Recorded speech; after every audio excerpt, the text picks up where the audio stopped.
মহিলারা ঈদের মাঠে আসতে বাধ্য। যেসব এলাকাতে ব্যবস্থা করা হয়নি সেসব এলাকাতে মহিলাদের ব্যবস্থা করতে হবে, জরুরি। মহিলাদের সলাত একজন পুরুষের ইমামতিতে কোনো মসজিদে কোনো জায়গাতে হবে না, বা মহিলাদের ইমামতিতে মহিলাদের সলাত হবে না। ঈদের সলাত, জুমার সলাত। মহিলাদের নিয়ে আরেকটু কথা। আবু সাইদ খুদরি রাদিয়াল্লাহু তাআলা আনহু বলেন যে খারাজা রাসূলুল্লাহ সাল্লাল্লাহু আলাইহি সাল্লাম ইলা ফিতরিন আও আধা, আল্লাহর নবী ঈদুল ফিতর বা ঈদুল আজহাতে মাঠে গেলেন, ঈদের মাঠে গেলেন। তো ওখানে এক হাদিসে এসেছে ফাউয়ালু শাইইন ইয়াবদাউ বিহি সালাহ, আল্লাহর নবী ঈদের মাঠে গিয়ে প্রথম যেটা কাজ করতেন সেটা হলো সালাত। আগে কোনো বক্তব্য হবে না, কেউ কোনো কিছু বলতে পাবে না, চেয়ারম্যান হোক, মেম্বার হোক, কোনো দায়িত্বশীল হোক, সালাতের আগে কোনো কথা নেই। ওই সময়তে আব্দুল মালিক ইবনে মারওয়ান ইবনে আব্দুল মালিক উনি কথা বলতে চেয়েছিলেন, আবু সাইদ খুদরি জোর করে মেম্বার থেকে নামানোর চেষ্টা করেছিলেন যে না, সালাতের আগে কোনো কথা নেই। তো যখন পুরুষের সাথে কথা শেষ হলো আল্লাহর নবীর, ফাআতা নিসা, তখন তিনি মহিলাদের কাছে আসলেন। মহিলাদের কাছে এসে বেলাল রাদিয়াল্লাহু তাআলা আনহু বলছেন যে ফাওয়াদাহুন্না ওয়া যাক্কারাহুন্না, তিনি তাদের উপদেশ দিলেন, তাদের আল্লাহকে ভয় করার ব্যাপারে কিছু বললেন। ওয়া আমারাহুন্না বিতাকওয়াল্লাহ, আর তাদেরকে আদেশ করলেন যে তোমরা আল্লাহকে ভয় করো। আল্লাহকে ভয় করো মানে বেপরদা চলো না, আল্লাহকে ভয় করো মানে স্বামীকে মেনে চলো, আল্লাহকে ভয় করো মানে ৫ ওয়াক্ত সালাত আদায় করো, আল্লাহকে ভয় করো মানে অযথা এখানে এখানে ঘুরতে যাও না। মহিলাদের যে স্বভাব, মহিলাদের জন্য যেটা প্রযোজ্য প্রয়োজন সেটা করো, সেটা হলো আল্লাহকে ভয় করো। তারপরে তিনি দান করতে বললেন। যখন দান করতে বললেন মহিলাদের, তখন বললেন তাসাদ্দাকু তাসাদ্দাকু তাসাদ্দাকু, তোমরা দান করো, তোমরা দান করো, তোমরা দান করো। এক বর্ণনা। আরেক বর্ণনাতে এসেছে আল্লাহ রাসূল বলছেন তাসাদ্দাকনা ফাইন্নী উরিতুকুন্না আকসারা আহলিন নার, তোমরা দান করো, আমি তোমাদেরকে অধিকাংশই দেখছি জাহান্নামে। জাহান্নামের অধিকাংশ মানুষই নারী, জাহান্নামের অধিকাংশ মানুষই নারী। তো দান করো মানে হলো জাহান্নাম থেকে বাঁচার পথ হলো দান। তোমরা দান করেই জাহান্নাম থেকে বাঁচো। তো এখন মহিলারা তাদের হাতকে কানের দিকে নিয়ে যেতে লাগলো, ইহবিনা ইলা আযানিহিন্না ওয়া হুলুকিহিন্না, তখন তাদের হাত তারা কানের দিকে নিয়ে গেল এবং গলার দিকে নিয়ে গেল। আর আংটির কথা এসেছে, কানের দুলের কথা এসেছে, গলার মালা বালার কথা এসেছে। তো এইগুলো খুলে খুলে এদফানা ইলা বেলালিন, বেলালের দিকে সবাই দিতে লাগলো। তো বেলাল রাদিয়াল্লাহু তাআলা আনহু বলছেন যে ওই সময়তে একটা শ্যামা বর্ণের মহিলা, গাল একটু উঁচু ভাব মনে হলো, উঁচু ভাব, এই মহিলাটা দাঁড়িয়ে বলল অবেমা ইয়া রাসূলুল্লাহ, মহিলারা জাহান্নামে যাবে কেন? কেন বেশি মহিলারা জাহান্নামে যাবে, এর কি কারণ? ওই বৈঠকে একজন মহিলা বলে ফেলল। তখন আল্লাহ রাসূল উত্তর বলছেন যে তুকসিরনাল লানা ওয়া তাকফুরনাল আশিরা, দুইটা কারণ আল্লাহ রাসূল বললেন। এক, তারা আপোষে বদনাম গীবাত করে, এরর কথা খালি বলে, বুবু শুনেছো, ও যে এই, ও যে এই, অপ্রয়োজনীয় কথা। আর আরেকটা হলো স্বামীকে মেনে চলার ব্যাপারে তারা পূর্ণ প্রস্তুত নয়, স্বামীর অকৃতজ্ঞ। আমি উপস্থিত বৈঠকের দিনই মুসলিম বোনকে হিসাবে বলছি না, আপনার কিছু করার নেই, আমারও কিছু করার নেই, পুরুষেরও কিছু করার নেই, নারীরও কিছু করার নেই। নারীদের জান্নাতের একটা বড় মাধ্যমই স্বামী।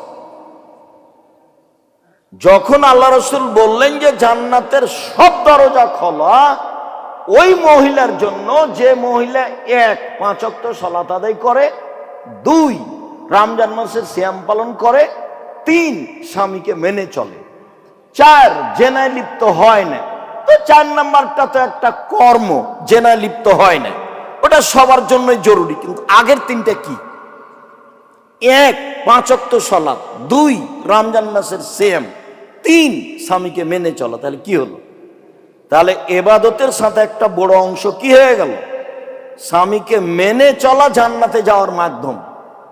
আমি এই জন্যই বলি, আজকে বলে নয়, চিরজীবনের বক্তব্য, মহিলাদের জন্য উচিত যে কোনো মূল্যে, তিতা লাগুক মিঠা লাগুক, স্বামীকে মেনেই চলতে হবে, এটা মেনে নিতে হবে। নিতান্তই যদি বুঝে যে সংসার করা যাবে না, সে সালাত আদায় করে না, মদ খায়, নিত সবসময় গালি দেয়, অন্যায়ের শেষ নাই, যদিও সিদ্ধান্ত নেয় যে চলা যাবে না, তো খোলা তালাক করে নিতে পারে।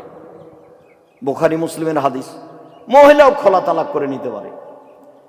হয় সংসার থেকে ফিরে আসতে হবে, আর না হলে সংসারে থাকলে স্বামীকে মেনে চলতে হবে। মাস মাস কথা বন্ধ থাকবে, সপ্তাহ সপ্তাহ কথা বন্ধ থাকবে, এক ঘরে স্বামী থাকবে, এক ঘরে স্ত্রী থাকবে, এটা হবে না, এটা সংসার নয়। আমি আপনাদের প্রথমত আন্তরিকভাবে এইটা অনুরোধ জানাচ্ছি। মিডিয়াতে আমরা অবগত হচ্ছি, পৃথিবীর সকল বাঙালিকে আমি অনুরোধ জানাচ্ছি যে আপনি আমার দিনী বোন, জান্নাত পাওয়ার একটা বড় মাধ্যম স্বামীকে মেনেই নিতে হবে, এটাই ঠিক, এটাই আল্লাহর বিধান, এটাই নবীর বিধান। আমারও কিছু করার নেই, আপনারও কিছু করার নেই। যদিও আপনাদের ছেলে মানুষ করতে অনেক কষ্ট হয়, স্বামীর সাথে সংসার করতে অনেক কাজ করা লাগে, বাড়ির সব কাজ সামলানো লাগে, ছেলে মেয়েকে সামলানো লাগে, বাড়ি গুছাতে হয়, এটাই কাজ। আপনাকে এই জন্যই সৃষ্টি করা হয়েছে, দেশ চালাতে হবে, অফিস আদালত চালাতে হবে, কোর্ট কাছারি চালাতে হবে, ব্যাংকে যেতে হবে, এই জন্য নয়। অযথা শুধু মহিলারা হাটে বাজারে গিয়ে ভিড় জমাচ্ছে। স্বামীর কাজ, ছেলের কাজ, দেবরের কাজ, ভাসুরের কাজ নিজে কাঁধে করে নিয়ে মাঠে মাঠে ঘুরে বেড়াচ্ছে। আপনি কেন যাবেন? আমি তো বক্তব্যে বহুদিন বলেছি, আপনি বাজারে কেন গেলেন? স্বামী কি মরেছে? দেবর কি মরেছে? ভাসুর কি মরেছে? বাপ কি মরেছে? শ্বশুর কি মরেছে? বোনের ছেলে কি মরেছে? ভাইয়ের ছেলে কি মরেছে? অনেক মানুষ আছে। আর এই মুহূর্তেই বাজার করতে হবে, এটা কে বলল? আল্লাহ রাসূল কি আদেশ করেছে বাজার কাল করব? মানে প্রয়োজনকে আপনি এভাবে মেনে নিলেন কেন? এটা তো সালাত নয়, পৃথিবীতে সবচেয়ে জরুরি কাজ সময় হলেই পড়তে হবে। বলেন তো সেটা কি? চলো সালাত। হজে দেরি চলে, হজ ফরজ, এবছর করবো না, সামনে বছর করবো, এই যে চলে, সমস্যা নেই। যাকাতে দেরি চলে, 1 মাস আগে দেন, ফরজ বিধান, 1 মাস পরে দেন, চলে, সমস্যা নেই।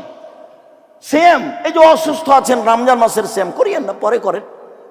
সফরে আছেন, এই রমজান মাসের সিয়াম করিয়েন না, পরে করেন। একটাই ইবাদত কোনো সমস্যা মানে না, সেটা কি বলেন তো? সেটা সনদ, কোনো সমস্যা মানে না।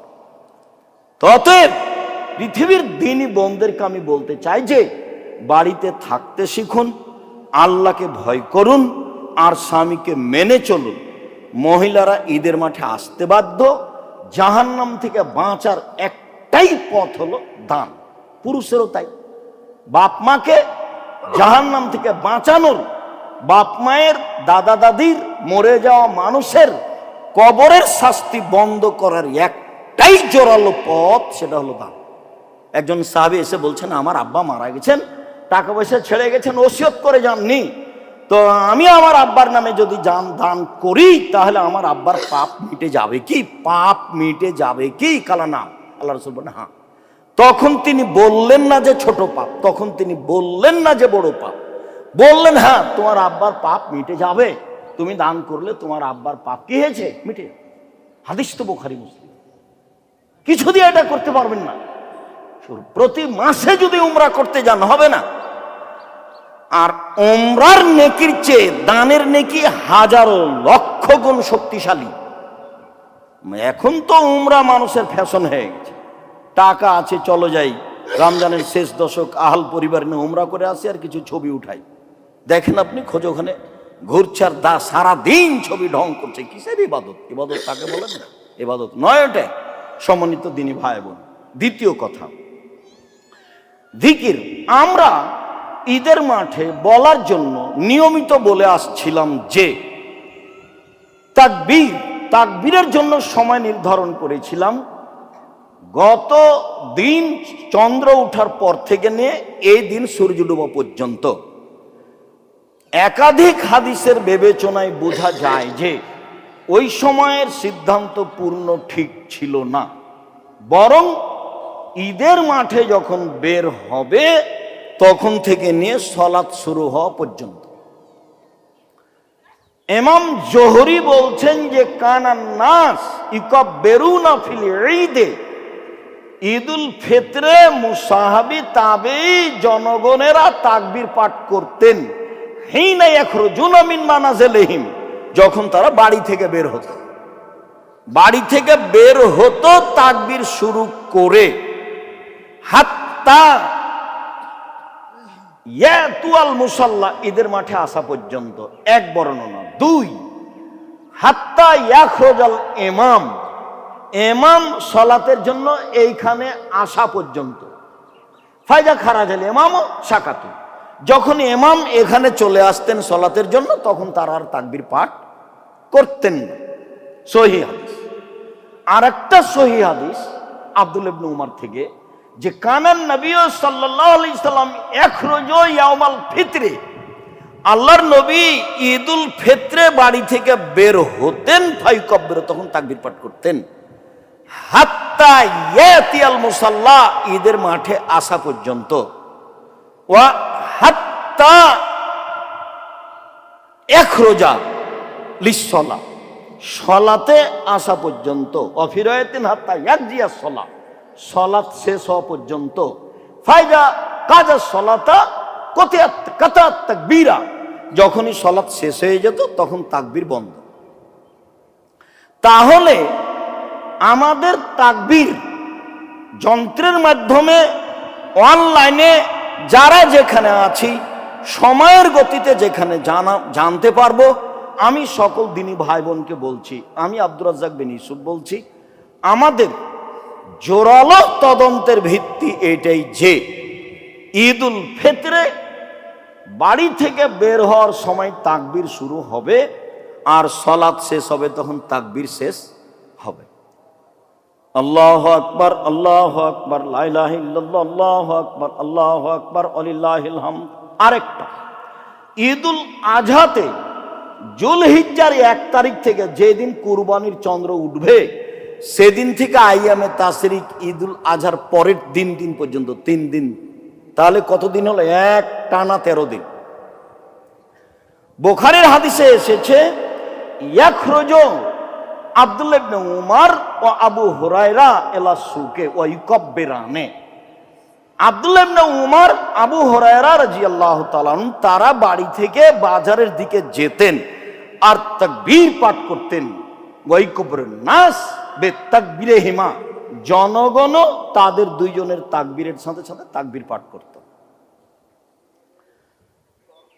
আর আলী রাদিয়াল্লাহু তাআলা আনহু বলছেন যে তাকবীর চলবে এলা সালাতিল আসর ফি আইয়ামিত তাশরিক। আইয়ামিত তাশরিক মানে কুরবানির পরের 3য় দিনের আসরের সালাত পর্যন্ত। সূর্য ডুবলেই তো 14 দিন চলে এসেছে, 14 দিনের দিন চলে এসেছে।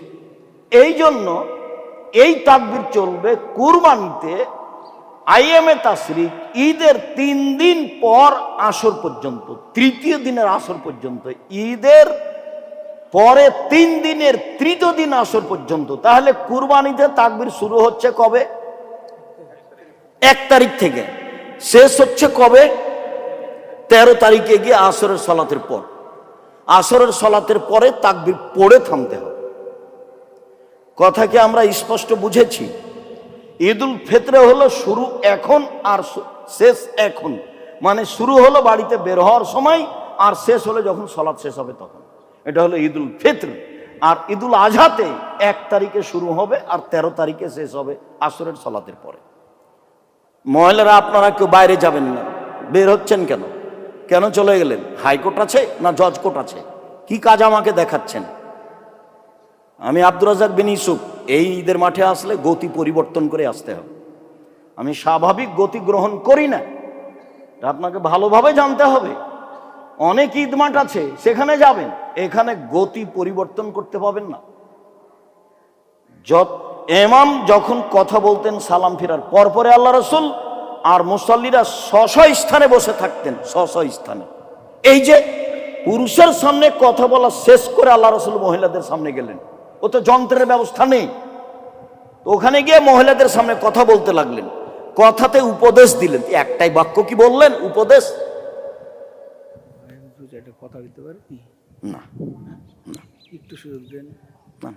ওই ওই পড়ার যে একটা ঈদগাহ, এখন হয়েছে দুইটি ঈদগাহ ডাঙ্গিপাড়াতে, আপনার জন্য মনে আশা করছি, এর জন্য যে আমি কথা ডুপ্লিকেট না, সুযোগ দেওয়া হোক। আচ্ছা, পরে আপনাকে বলতে হবে। আচ্ছা, বলছি, তোমার কথা বলবো। ঠিক আছে। এতদিন ছোটবেলা থেকে 44 বছর বয়স হয়নি, তিনটাই দিয়ে এসেছি, এখন দুইটাই। আচ্ছা, ওটা আমি জানাচ্ছি, আগামীতে যেন অবশ্যই চেষ্টা করছি। অবশ্যই। ওটা জেকের তোমাদের সম্পর্কে কে হয়? ভাই না চাচা? মামা। ও, তো এ বেদগাড়াতে না, বেদগাড়া ডাঙ্গিপাড়ায় দুটা ঈদের মাঠ ছিল। তা আমরা খুব চেষ্টা করেছিলাম যে তিনটে, যাই হোক, দুটা তিনটে যাই হোক, তো যখন আমরা চেষ্টা করেছিলাম যে জামিয়া সালাফে আপনাদের বড় প্রতিষ্ঠান, ঈদের মাঠটা সবাই এখানে এসে করি, তা আমরা খুব চেষ্টা করেছিলাম, সফল হব মনে করে দুইবার আমি এখান থেকে মুসাল্লিকে নিয়ে গিয়ে ওখানে পড়েছি। এখানে বসা মুসাল্লিকে নিয়ে গেছি কোথায়? ওই মাঠে নিয়ে গেছি, যাতে এটা সমাধা হয়। কিন্তু এখন তো সমাধা তো উপরওয়ালা কি চান আমরা তো বুঝতে পারি না, উনি যেটা চান সেটাই হবে। আমার চেষ্টা সফল হয়নি, তো তারপরে আমি চেষ্টা করতে থাকি। তো আলহামদুলিল্লাহ এই ঈদে এখন শুধু এই যেটা শুনতে পাওয়া যাচ্ছে পাশে, এটাই বহাল আছে। আর ওইদিকে যেটা ছিল তারা আপনাদের এখানে চলে এসেছে, এবং তারা তাদের ঈদ মাঠকে এটা তারা বন্ধ করে দিয়েছে। আমরা এখানে ঈদের মাঠ চালাবো। তো আমি এটা আগে অবগত হয়েছি, আলহামদুলিল্লাহ। আপনাদের আমরা শুকরিয়া আদায় করি, জাযাকুমুল্লাহ খাইর। আল্লাহ আরও যারা আছে ওদেরকে যেন আল্লাহ হেদায়েত করেন। এতে আমাকে যদি কিছু করা লাগে, কিছু বলা লাগে, বৈঠক করা লাগে, কিছু করা লাগে, ঈদের মাঠ কি করতে হবে সেটা করা লাগে, সেটা আমি করবো ইনশাআল্লাহ। বস, জাযাকুমুল্লাহ খাইর। আমরা উপরওয়ালাকে বলছি, বস। আলহামদুলিল্লাহ। আচ্ছা, জাযাকুমুল্লাহ খাইর, তোমার ভালোবাসাকে স্বাগতম জানাই। তো এইবার বুঝলাম একটু তাকবীরে যে তদন্তটা ছিল, সেই তদন্ত কোরআন মাজিদের একাধিক আয়াত অনুপাতে বাড়ানো যায়। সেটা সব কুরবানির সাথে। আল্লাহ তাআলা বলছেন যে ফাযকুরুল্লাহ ইনদাল মাশআরিল হারাম। হজ করতে গিয়ে মুজদালেফার মাঠে একটা জায়গা আছে মাশআরে হারাম, সেখানে একটা মসজিদ আছে। এখন সেটা হলো মুজদালেফার শেষের দিকে এসে, সেখান থেকে ডান সাইডে যাওয়ার লাগে পাথর মারতে, এখানে মসজিদ বানানো হচ্ছে মাশআরে হারাম। এখানে তোমরা আল্লাহকে ডাকো, একবার আল্লাহ বলছে। আর একবার বলছেন যে ওয়াজকুরুহু কামা হাদাকুম, আল্লাহ তোমাদের যেভাবে ডাকতে বলেছেন সেভাবে ডাকো। আর একবার বললেন ওয়াজকুরুল্লাহ ফি আইয়ামি মাদুদাত, কুরবানির ঈদের 3 দিন পর পর্যন্ত আল্লাহকে ডাকো। তো আল্লাহকে ডাকো মানে জিকির। তো আমরা তো দীর্ঘদিন থেকে বলে আসছি জিকির বলতে আল্লাহু আকবার, আল্লাহু আকবার, লা ইলাহা ইল্লাল্লাহ, আল্লাহু আকবার, আল্লাহু আকবার, ওয়ালিল্লাহিল হামদ। তো জিকিরে তাসবিহগুলোকে নিয়ে আসতে পারি, এই আয়াতের সারমর্ম এটাই। সেটা হলো সুবহানাল্লাহি আলহামদুলিল্লাহি ওয়া লা ইলাহা ইল্লাল্লাহ, আল্লাহু আকবার। সেটা হলো এই সুবহানাল্লাহি ওয়া বিহামদিহি সুবহানাল্লাহিল আযীম। সেটা হলো এই সুবহানাল্লাহি ওয়া বিহামদিহি সুবহানাল্লাহি ওয়া বিহামদিহি, যার সংখ্যা হলো 100 বার।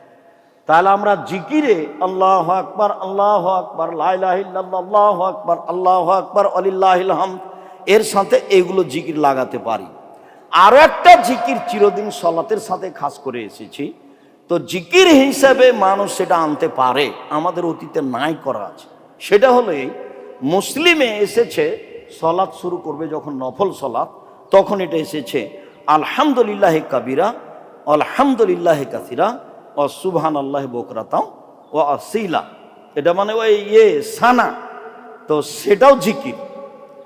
আর আবু দাউদ, নাসাই, তিরমিজি, ইবনে মাজাতে এসেছে আল্লাহু আকবার, আল্লাহু আকবার, আল্লাহু আকবার কবীরা, আল্লাহু আকবার কবীরা, আল্লাহু আকবার কবীরা, আলহামদুলিল্লাহি কাসীরা, আলহামদুলিল্লাহি কাসীরা, আলহামদুলিল্লাহি কাসীরা ও সুবহানাল্লাহি বুকরাতাও ওয়াসিলা।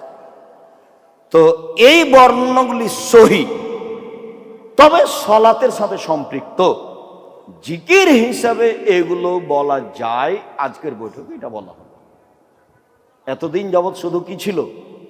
আল্লাহু আকবার, আল্লাহু আকবার, লা ইলাহা ইল্লাল্লাহ, আল্লাহু আকবার, আল্লাহু আকবার, ওয়ালিল্লাহিল হামদ। জিকির হিসাবে ওগুলো আমরা আনতে পারি। আপাতত জিকিরের কথা শেষের কথাটুকু ফিতরা। ফিতরার আমি হাদিস পড়ে অনুবাদ করে বলছি না, আলোচনার ফলাফল এই যে ফিতরা শস্যই দিতে হবে, দিতে বাধ্য, শস্যই দিতে হবে বা খাদ্য। হাদিসে যেটা এসেছে আবু সাইদ খুদরি থেকে, সেটা হলো আল্লাহ রাসূল 1 নম্বর শব্দ আছে ওই হাদিসে। আর বুখারী মুসলিমের হাদিসে 1 নম্বর শব্দ এসেছে খেজুর, 2 নম্বর শব্দ এসেছে জব, 3 নম্বর হলো সবকে দিতে হবে, পুরুষ নারী ছোট বড়, সেদিন যেটা জন্ম নিয়েছে তারও দিতে হবে ফিতরা। ফকিরকেও ফিতরা দিতে হবে, ফিতরা দিতে বাধ্য, এটা ফরজ, দিতেই হবে। ফকির দেখ তারপর আবার বেশি নেবে, সবাইকে ফিতরা দিতে হবে। এইখানে পরিমাণের কোনো হিসাব নাই, পরিমাণকে আমি যাকাত দিচ্ছি যে পরিমাণ দিব, এইটা হলো আপনার সিয়ামটাকে ঠিক করার জন্য, পবিত্র করার জন্য। আল্লাহ রাসূল বলছেন তোহরাতাল সিয়াম, তুমি এই ফিতরাটা দিয়ে দাও, তাহলে তোমার সিয়ামে কোনো ত্রুটি থাকলে ওটা কি হয়ে যাবে? সুন্দর হয়ে যাবে, ঠিক হয়ে যাবে। এই জন্য তাহলে সবারই ব্যাপার, ধনী গরিব ফকির সবাইকেই ফিতরা দিতে হবে। জরুরি যে পরের হাদিসে আসলো 1 খাদ্য, 2 খেজুর, 3 জব, 4 পনির, 5 কিশমিশ। তাহলে খাদ্য তো আসলো। কেউ যদি বলে যে আমার পাশের গরিবগুলোকে সেমাই চিনি কিনে দিয়ে আসবো 2.5 কেজি, চলবে, সমস্যা নেই। যেহেতু খাদ্য, তা আমরা সাধারণত বাছাই করেছি চাউল, পছন্দ, এটা পছন্দ, অপছন্দের কিছু নেই। তা আপনি যদি মনে করেন যে সেমাই দিব, চিনি দিব, আটা দিব, দেন। পরিমাপ 2.5 কেজি, এটাই ঠিক। 19-20 কেউ বলতে পারে, 2 কেজি 400 বলতে পারে, কেউ 2 কেজি 600 বলতে পারে। তা আমাদের যেটা আগে থেকে হিসেব আছে 3.25 সের 2.5 কেজি, এটা ঠিক আছে। এখান থেকে আমাদের ফেরার কোনো সুযোগ নাই। মাথা পিছু 2.5 কেজি, মাথা পিছু 2.5 কেজি চাউল শস্যই দিতে হবে, এটাই চূড়ান্ত। এই কথার শেষে আসি। এইবার আবু সাইদ খুদরি রাদিয়াল্লাহু তাআলা বলছেন যে আমরা একসা করে দিচ্ছি। একদা রাসূলের অবর্তমানে মুআবিয়া রাদিয়াল্লাহু তাআলা সিরিয়া থেকে আসলেন হজ করতে বা উমরা করতে। এসে মিম্বারে উঠে তিনি একটা বক্তব্য দিলেন। বক্তব্যে বলছেন যে আমি মনে করি, মুআবিয়া বলছেন রাদিয়াল্লাহু তাআলা, আমি মনে করি আন্না মুদ্দাইনে মিন সামারাই শাম, সিরিয়ার অর্ধ সা গম মদিনার 1 সা খেজুরের সমান মূল্যে। মান টাকার হিসাব করলে 1 সা খেজুর মদিনার দিয়ে অর্ধ সা গম পাওয়া যাবে কোথাকার? সিরিয়ার। কথা স্পষ্ট কি? এইটা মুআবিয়া বক্তব্যে বললেন। ফাখাজান নাস বিজালে, জনগণ বলল আচ্ছা ঠিক আছে, তাহলে ভালো, আমরা এখন কি দেব? অর্ধ সা গম দেব। এখন আমরা যারা মাযহাব মানি তারা অর্ধ সা গম কিভাবে দিতে গেলাম? এখন দিতে গেলাম সায়ের পরিমাপ, মদিনাটা হলো 2.5 কেজি আর ইরাকেরটা হলো 3.25 কেজি, 3 কেজি, 3.25 কেজি। তো এখন ইরাকেরটা সা ধরে অর্ধেক নিলাম, অর্ধেক গমের দাম ধরে টাকা ধরলাম, অল্প টাকা হলো। কথা বুঝতে পারেননি? আবার একটু বুঝেন, কারোর প্রতি হিংসাও করতে হবে না, ঘৃণাও করতে হবে না। মানুষকে বলতে হবে রাসূলেরটা মানে। যখন বলছে কে বলেছে 2 আযান কি বেদাত নাকি, 2 আযান কি বেদাত নাকি, তখন সেই রাসূলেরটা মানলে হয় না? রাসূলেরটা মানলে তো ভালো হয় নাকি? তো তুমি ওইদিকে যা গেলে কেন ঝামেলাই? তো রাসূলের যুগতেই একসাই ছিল, তো রাসূলের যুগে একসা ছিল, একসাই থাক। তো তোমার অসুবিধাটা কোথায়? রাসূলের সাথে ভালোবাসা তোমার হয় না কেন? চুমা দিয়ে ভালোবাসা হয়? কে বলেছে চুমা দিয়ে ভালোবাসা হয়? নিয়ম দিয়ে হয়। রাসূলের নিয়ম মেনে নেওয়া মানে রাসূলকে ভালোবাসা। কি বলেন আপনারা? আমি বললাম সালাম দিয়ে হাতে চুমা দিলাম, আমি রাসূলের ভালোবাসা দেখালাম, এটা হলো? মিলাদ করলাম, একবারে গাড়ির বহার নামলাম, একবারে ওটাকে কি বলে র্যালি যে মুহাম্মদ সাল্লাল্লাহু আলাইহি সাল্লামের জন্মদিবস পালন করলাম, সেটা কি হলো? দাড়ি চাঁচা আছে, হাতে সিগারেট আছে, তখন ও বলছে যে আমি নবীর জন্মদিবস পালন করছি। এটা কি হলো? এটা মজাক করা হলো না? তো আমার বক্তব্যের এক জায়গাতে আছে যে এসার সালাত আদায় করে দোকানে বসে আছে, মাথায় টুপি আছে, ল্যাংটা মেয়ে নাচছে। তো এখন তোমার আব্বাকে জিজ্ঞাসা করো তো, ছেলে আব্বা আপনি কি ভালো মানুষ? তো সবাই এখন চুপ। তোমার আব্বাকে তুমি বলো, যে তোমার আব্বাই বলুক যে আমি কি ভালো মানুষ? এটা হলো যে আপনি দাড়ি চাঁচা আছে, হাতে সিগারেট আছে, আর র্যালি বের করেছেন মুহাম্মদ সাল্লাল্লাহু আলাইহি সাল্লামের জন্মদিবসের? এগুলো মুহাম্মদ সাল্লাল্লাহু আলাইহি সাল্লামের যুগে যে সা ছিল এক সা, সেটাই মেনে নিতে হবে ভালোবাসার খাতিরে। আর মদিনার যে সায়ের পরিমাণ আজও সবারই বন্ধু বান্ধব, ছেলে মেয়ে, ভাতিজা ভাস্তি আছে, জিজ্ঞাসা করেন এই ছেলে, মদিনার বাজার একটা সা কিনো তো, সা মানে পরিমাপ, যেটা আমাদের চাঁপাইনবাবগঞ্জে শেয়ার কাঠা, মহিলারা চাউল মাপতো, ওটার নাম কি ভাই? কাঠা। আর যেটাতে ধান মাপতো গলিতে, সেটার নাম কি? আড়ি। তো সেটা একটা মাপের জিনিস নয়? তো সা হলো একটা মাপের জিনিস। তো এখন আপনি বলেন যে দেখো তো মদিনাতে একটা সা বাজারে কিনে চাউল দাও তো কত কেজি ধরে? 2.5 কেজি ধরবে, 19-20। ইরাকে যারা আছে তাদেরকে বলেন যে তুমি একটা সা কিনে মাপো তো, 3.5 কেজি ধরবে বা 3 কেজি ধরবে। ওইখান থেকে অর্ধেক ধরে নিয়ে টাকা ধরে নে, ফেতরা হলো এত টাকা। ভালোবাসা রাসূলের সাথে হতে হবে, অন্য কারোর সাথে নয়। আপনি আপনার ভাই বোনকে বলেন। কথার শেষে চলে আসলাম। যেহেতু ঈদের দিনে আল্লাহ রাসূল দান করতে বলতেন, আমি দান করতে বলি, তখন বলি 10 টাকা হলেও করবেন। এর অর্থ এই না যে আপনাকে আমি 10 টাকায় দান করতে বলি। আমি বলি যে পতিতালয়ের মহিলা যদি কুকুরকে পানি পান করে জান্নাত পেতে পারে, তো জামিয়া সালাফিয়ার মতো শিরক মুক্ত, বিদআত মুক্ত, দল মুক্ত, সংগঠন মুক্ত, হিংসা মুক্ত বিশাল প্রতিষ্ঠান, যেখানে এতিম আর অসহায় ভরা, 519 জন খালি এতিম অসহায় আছে। প্রায় 5000 ছেলে মেয়ে, 300 জন শিক্ষক শিক্ষিকা, 519 জন খালি এতিম অসহায় আছে। এগুলোকে আমি কেন রাখি? আল্লাহ রাসূল বলেছেন অনেক সময় অসহায় মানুষের উপর দিয়ে আল্লাহ বালা মুসিবত দূর করে দেন। তো ওগুলো দিয়ে যেন আল্লাহ আপনাদের জামিয়া সালাফের বালা মুসিবতকে কি করে দেন? দূর করে দেন। সেই জন্য আর আপনাদেরকে বলি যে এদের সাথে থাকবেন, এদের সহযোগিতা থাকবেন। এরা এতিম, এরা অসহায়, এরা এখানে থাকে খায়, অবশ্যই আপনার ভালোবাসা থাকবে। আল ইয়াদুলুলিয়া খায়রু মিনাদি সুফলা, দেওয়া ভাত ভালো নেওয়া হাতের চেয়ে। কোটা গেলো তোমরা দাও। আমি যখনই দিতে বলবো তখনই 10 টাকা দিবেন, মনটা বড় করবেন। ঈদের মাঠে এসেছেন জামিয়া সালাফে, একটু 2000 টাকা হাতে করে আসবেন, 500 টাকা হাতে করে আসবেন, 100 টাকা হাতে করে আসবেন। দিতে বললেই 10 টাকা দিতে হবে, আমি না করিনি। তো কাজ তো আসলে বেশি টাকা দিয়ে হয়। তাবুকের যুদ্ধে যেতে হবে, কে কি দিবা?